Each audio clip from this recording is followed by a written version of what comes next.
Fransiskus Assisi. Fransiskus Assisi lahir dengan nama Giovanni Assisi. Fransiskus lahir pada tahun 1182. Ayahnya bernama Pietro Bernardone. Ibunya bernama Donna Pica.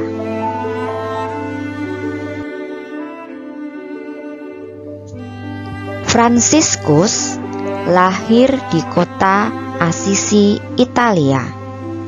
Kota yang terletak tidak jauh dari Roma, tepatnya di lembah Umbria.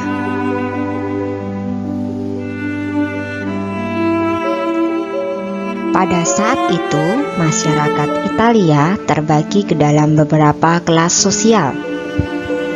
Kelas bangsawan atau kelas atas merupakan orang-orang pemilik tanah. Bourgeois atau kelas menengah adalah orang yang tidak punya tanah, tetapi kaya biasanya karena berdagang. Petani atau pekerja adalah orang-orang yang bekerja di tanah-tanah milik bangsawan.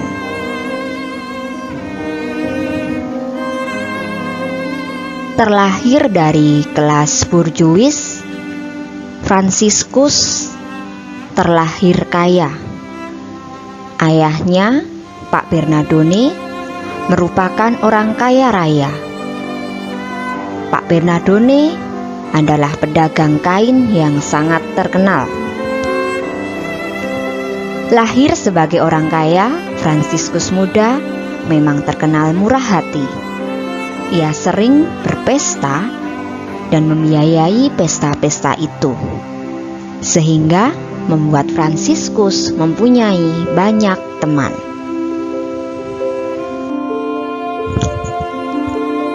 Seperti cita-cita anak muda pada saat itu, Fransiskus juga ingin menjadi bangsawan. Cara menjadi bangsawan saat itu adalah dengan menjadi kesatria, mengikuti perang. Cita-cita Fransiskus sangat didukung oleh ayah dan ibunya.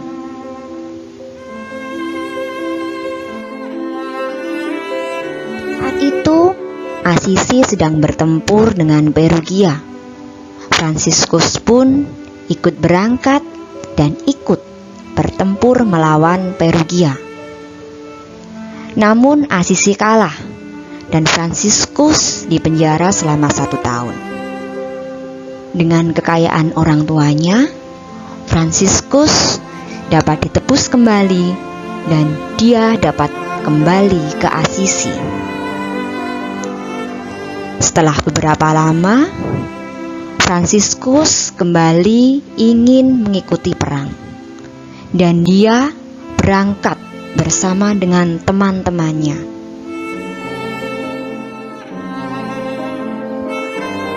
Tetapi dalam perjalanan, ketika dia sedang beristirahat, Fransiskus tertidur dan bermimpi. Dalam mimpinya, Fransiskus mendengar suara Tuhan. Tuhan berkata, "Siapa yang dapat berbuat lebih banyak dan jauh lebih besar, tuan atau hamba?" Fransiskus dengan yakin menjawab, "Tuan." Setelah bermimpi, Fransiskus terbangun dari tidurnya dan dia berniat untuk membatalkan niatnya untuk ikut perang. Dia ingin kembali ke Assisi dan melayani Tuhan. Fransiskus menukar bajunya dengan seorang pengemis dan dia mengemis seharian.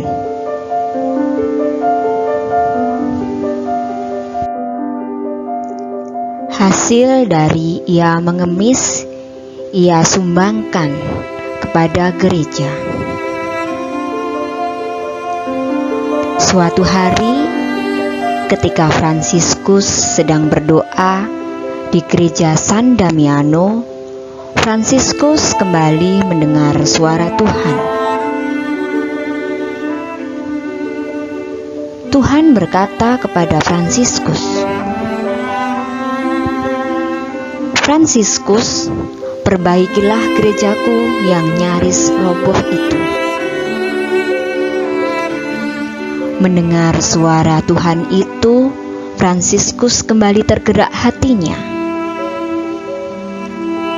Dia kemudian menyumbangkan hasil dari dagangan kain milik ayahnya dan juga hasil dari dia mengemis kepada uskup di gereja itu.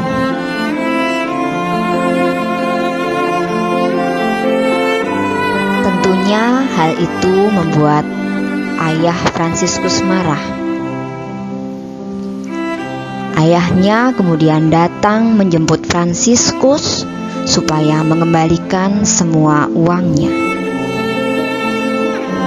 Tetapi justru Fransiskus melepaskan semua pakaian dan harta yang dia bawa, dan dia pergi meninggalkan keluarganya untuk melayani Tuhan. Fransiskus mulai hidup dalam kesederhanaan. Dia tinggalkan semua harta yang dia miliki. Dia bersahabat dengan semua makhluk ciptaan Tuhan, baik itu dengan sesama manusia maupun dengan hewan dan tumbuhan. Bahkan ketika di kota Gubbio, Fransiskus pernah menenangkan seekor serigala yang mengamuk. Fransiskus menganggap serigala itu adalah saudaranya.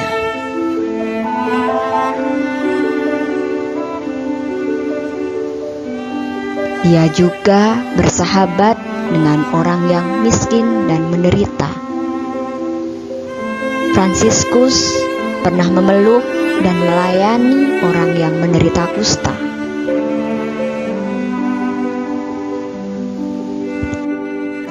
Fransiskus bertobat dengan meninggalkan segala kemewahan yang dia miliki, dengan berteman dengan kemiskinan. Cara hidup seperti ini akhirnya membuat banyak orang tertarik dan kagum dengan cara hidup yang dijalani Fransiskus. Fransiskus mempunyai banyak pengikut dan saudara-saudaranya. Fransiskus bersama saudara-saudara dan pengikutnya memperbaiki gereja, baik itu gereja secara fisik maupun dalam melayani sesama. Suatu hari ketika sedang membaca kitab suci, Fransiskus menemukan ayat yang berisi perintah untuk berkeliling mewartakan pertobatan dalam kemiskinan. Perintah inilah yang akhirnya diikuti Fransiskus dan saudara-saudaranya untuk mewartakan Kristus dengan cara berteman dengan kemiskinan. Pertobatan Fransiskus dan saudara-saudaranya menjadi perubahan bagi gereja. Bukan hanya gereja secara fisik, tetapi juga secara rohani, untuk mewartakan Kristus Juru Selamat dengan cara meninggalkan kemewahan dan hidup secara sederhana. Setelah beberapa lama, Fransiskus dan pengikut-pengikutnya pergi ke Roma untuk meminta pengesahan dari Bapak Paus. Awalnya Bapak Paus menolak karena Fransiskus hanya memberikan beberapa kutipan-kutipan ayat kitab suci.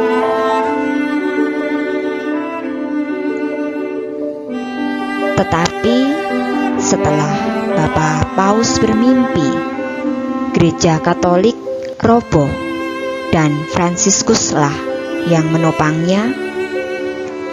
Akhirnya Paus memutuskan untuk merestui Ordo Fransiskan berdiri. Dan Bapak Paus memberi perintah kepada Fransiskus untuk mewartakan pertobatan ke penjuru dunia. Dengan perintah dari Bapak Paus, Fransiskus bersama dengan para pengikutnya mewartakan pertobatan hingga keluar Italia. Ada seorang bangsawan yang bernama Clara atau Santa Clara tertarik untuk mengikuti jalan hidup seperti Fransiskus. Mereka bersama-sama ikut mewartakan pertobatan dengan cara sederhana, dengan cara meninggalkan kemewahan. Tidak hanya di Italia, Fransiskus sampai ke Timur Tengah untuk menghentikan perang salib, untuk menegakkan perdamaian dunia. Fransiskus bisa bertemu dengan Sultan Malik Al-Karim, dan Fransiskus berbincang-bincang dengan Sultan. Walaupun perang salib belum bisa dihentikan, tetapi Fransiskus dan Sultan menjadi sahabat. Fransiskus dapat menunjukkan ajaran-ajaran Kristus tentang cinta kasih melalui persahabatan dengan Sang Sultan. Setelah dari Timur Tengah, Fransiskus kembali ke Assisi dalam keadaan sakit. Fransiskus mengajak saudaranya untuk menenangkan diri dan menepi di Gunung Laverna. Fransiskus merenungkan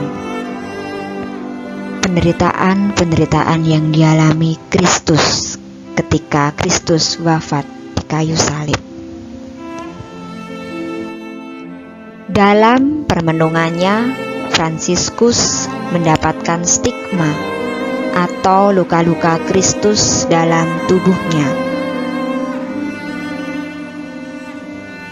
Fransiskus wafat pada tanggal 4 Oktober. Kemudian, wafat Fransiskus dirayakan Gereja Katolik sebagai Hari Raya Santo Fransiskus Assisi. Dalam hidupnya, Fransiskus memang selalu mengutamakan dan memuliakan Allah. Ia mempunyai semboyan Deus meus et omnia, artinya Allahku dan semuaku. Sebab bagi Fransiskus, Tuhan adalah segala-galanya. Fransiskus percaya hidup akan lebih bahagia bila kita melakukan kehendak Allah dan menyerahkan hidup kita kepada Allah.